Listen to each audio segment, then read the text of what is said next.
Hello friends, आपका स्वागत है आपके यूट्यूब चैनल सैनिक एकेडमी पे। मैं नेहा मैम।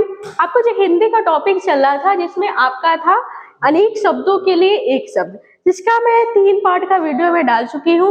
उसको भी आप लोग 3 से 4 पार्ट तक आपका वीडियो डाल चुकी हूँ, उसको आप लोग देख लीजिएगा और उसको देखने के बाद ही आप ये वीडियो देखिएगा। ठीक है, मैं बता रही हूँ कि जो अनेक शब्दों के लिए एक शब्द है, सब इम्पोर्टेंट जो एग्जाम में बार बार पूछता है वो मैं लेकर आई हूँ, तो उसको आप लोग नोट्स बनाते चलिएगा साथ में।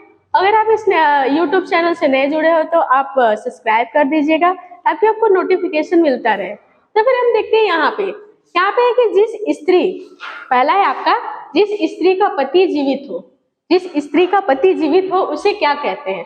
सधवा। मतलब जिसका पति जीवित हो उसको आपको जानते हैं क्या कहते हैं? सधवा। और जिस स्त्री का पति मर चुका हो उसे क्या कहते हैं? विधवा ना। जो जीवित हो तो सधवा, जो मर चुका है तो विधवा। फिर कह रहे जो स्त्री विद्वान हो उसे क्या कहते हैं? विदुषी। जो स्त्री विद्वान हो उसे क्या कहते हैं? विदुषी। ठीक है। अगला है जिसके पास कुछ ना हो, जिसके पास कुछ ना हो उसे क्या कहते हैं? उसे कहते हैं अकिंचन। किंचन मतलब कुछ भी नहीं, थोड़ा सा, और मतलब नहीं हो, जिसके पास कुछ भी ना हो उसे क्या कहते हैं? अकिंचन। अगला है जो विधि के विरोध हो। फिर विधि मतलब क्या होता है? नियम। जो नियम के विरुद्ध हो उसे क्या कहते हैं? जैसे हम कोई काम करते हैं नियम के विरुद्ध या कानून के विरुद्ध, उसे हम कहते हैं ना अवैध कार्य, उसे क्या कहते हैं? अवैध या अविधिक। जो नियम के विरुद्ध हो उसे अवैध या अविधिक कार्य कहते हैं। अगला है जिस स्त्री के पुत्र व पति ना हो, मतलब वह स्त्री जिसका ना तो पति हो और ना तो पुत्र हो उसे क्या कहते हैं? उसको अवीरा कहते हैं। इंपॉर्टेंट है, जिस स्त्री के पुत्र और पति ना हो उसे क्या कहते हैं? अवीरा। फिर अगला है कि अपने सहारे पर रहने वाला। जो स्वयं के सहारे पर रहे उसे क्या कहते हैं? स्वावलंबी। जैसे कोई व्यक्ति या फिर लड़का अपने सहारे पर हर काम करता है उसे कहते हैं ना वो बहुत स्वावलंबी लड़का है। तो स्वावलंबी मतलब क्या कहता है? कि अपने सहारे पर रहने वाला। फिर अगला है जो वाणी द्वारा व्यक्त न किया जा सके उसे क्या कहते हैं? जो मतलब वाणी द्वारा व्यक्त न किया जा सके उसे क्या कहते हैं? अनिर्वचनीय। अनिर्वचनीय। जो देखिए वचन मतलब बोलना, और मतलब जैसे बोला ना जा सके, मतलब जो उसे वाणी द्वारा बोला ना जा सके उसे क्या कहते हैं? अनिर्वचनीय। अगला है मछली की तरह गोल आंखों वाली। जो मछली की तरह गोल आंखों वाली होती है उसे क्या कहते हैं? उसे कहते हैं मीनाक्षी। इंपॉर्टेंट है, मीनाक्षी मतलब देखिए मीन धन अक्षी, इसी में छुपा हुआ है मीन धन अक्षी। मतलब मीन मतलब मछली, अक्षी मतलब आंख। जिसकी आंखें मछली की तरह हो उसे क्या कहते हैं? मीनाक्षी। अगला है कंजूस से धन व्यय कराने वाला। ऐसा कोई व्यक्ति होंगे जो देखेंगे बड़ा बहुत कंजूस होगा, लेकिन कुछ व्यक्ति ऐसे भी होंगे कि उससे भी व्यय करा देते हैं, तो उससे क्या कहते हैं? कृपण। जो कंजूस से धन व्यय कराने वाला व्यक्ति होता है वो क्या होता है? कृपण। जैसे कोई व्यक्ति इतने कंजूस होते कि धन अपना खर्च ही नहीं करते, लेकिन उसमें भी कुछ बहाना आ जाता है कि उससे भी खर्च करा देते हैं, तो उसको हम क्या कहते हैं? कृपण। अगला है कि जो तत्काल सोचकर उत्तर दे सके उसे क्या कहते हैं? मतलब जो तुरंत सोच के तुरंत ही उत्तर दे दे उसे क्या कहते हैं? प्रत्युत्पन्नमति। प्रत्युत्पन्नमति मतलब प्रत्युत्पन्न, देखिए तुरंत उत्तर दे, उत्तर उन्नति मति मतलब अपने प्रति उन्नत मति उससे कहते हैं। अगला है कि वह स्त्री जिसका पति परदेश गया हो। इंपॉर्टेंट है, बहुत बार पूछा है कि वह स्त्री जिसका पति परदेश गया हो उसे क्या कहते हैं? उसे कहते हैं प्रोषित पतिका। जिस स्त्री का पति प्रदेश चला गया हो उसे क्या कहते हैं? प्रोषित पतिका। अगला है जो स्त्री सूर्य भी ना देख सके, वह स्त्री जो सूर्य को भी ना देख सके उसे क्या कहते हैं? असूर्य पस्या। असूर्यम पस्या। फिर अगला है कि जो कभी बूढ़ा ना हो।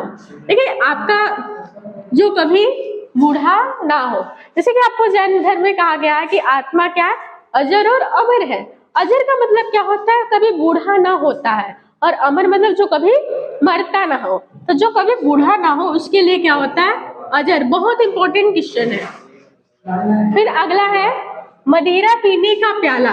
जो मदिरा पीने का प्याला होता है उसे क्या कहते हैं? उसे क्या कहते हैं? चषक। जो मदिरा पीने का प्याला है उसे क्या कहते हैं? चषक। फिर अगला है जो कठिनाइयों से समझाने योग्य हो। मतलब जो बहुत कठिनाइयों से उसको बोध कराया या समझाया जाए उसे क्या कहते हैं, दुर्बोध। ठीक है, हम बताएं जहां भी कठिनाई आता है वहां दो आ जाता है, तो जो कठिनाइयों से समझाने योग्य हो उसे क्या कहते हैं, दुर्बोध। अगला है जो कहा न जा सके। अगला है जो कहा न जा सके उसे क्या कहते हैं, अकथनीय। मतलब जिसे कहा न जा सके उसे क्या कहते हैं, अकथनीय। अगला है महल के भीतरी भाग। जो महल का अंदर का भाग होता है उसे क्या कहते हैं, अंतःपुर। अंतःपुर मतलब उसके महल के भीतरी भाग का। अगला देखिए, अगला है बहुत इंपॉर्टेंट कि हाथी का बच्चा, जो हाथी का बच्चा होता है उसे क्या कहते हैं, उसको क्या कहते हैं, कलब। जो हाथी का बच्चा होता है उसे क्या कहते हैं, कलब। अगला है कर्म में तत्पर रहने वाला। जो कर्म के प्रति तत्पर रहे उसे क्या कहते हैं, उसे क्या कहते हैं, कर्मठ। जो कर्म के प्रति तत्पर है उसे क्या कहते हैं, कर्मठ। अगला है जो कुछ ही समय में नाश हो जाए, मतलब जो तुरंत ही नाश हो जाए उसे क्या कहते हैं, क्षण भंगुर। ठीक है, क्षण मतलब कुछ पल, भंगुर मतलब नष्ट हो जाए। क्षण भंगुर उसे मतलब कुछ ही समय में नष्ट हो जाए।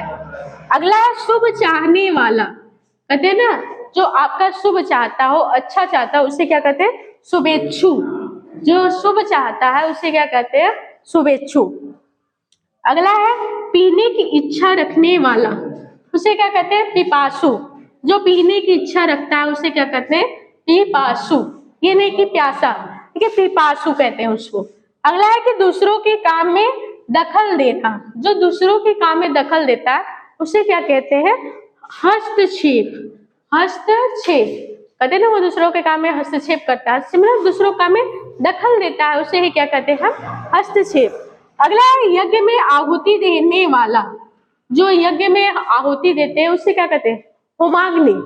जो यज्ञ में आप कहते हैं ना होम करते हैं, होम अग्नि, मतलब आपके जो यज्ञ में आहुति देते हैं उसे क्या कहते हैं, होम अग्नि। अगला है जिसकी पूर्व से कोई आशा ना हो, मतलब पूर्व से मतलब जिसके पहले से कोई आशा ना हो उसे क्या कहते हैं, अप्रत्याशित। उसे क्या कहेंगे, अप्रत्याशित। देखिए आपका जो इम्पोर्टेंट है उसको देख लीजिएगा, जो कभी बूढ़ा ना हो, अजर है, ये बहुत इंपॉर्टेंट है, कई बार पूछा है, अभी भी वर्तमान में पूछ भी रहा है। और फिर देखिए आपका जो इम्पोर्टेंट है उसको अच्छे से नोट्स बना के लिख लीजिएगा, और ज्यादा से ज्यादा वीडियो को लाइक करिएगा, शेयर करिएगा और सब्सक्राइब करिएगा।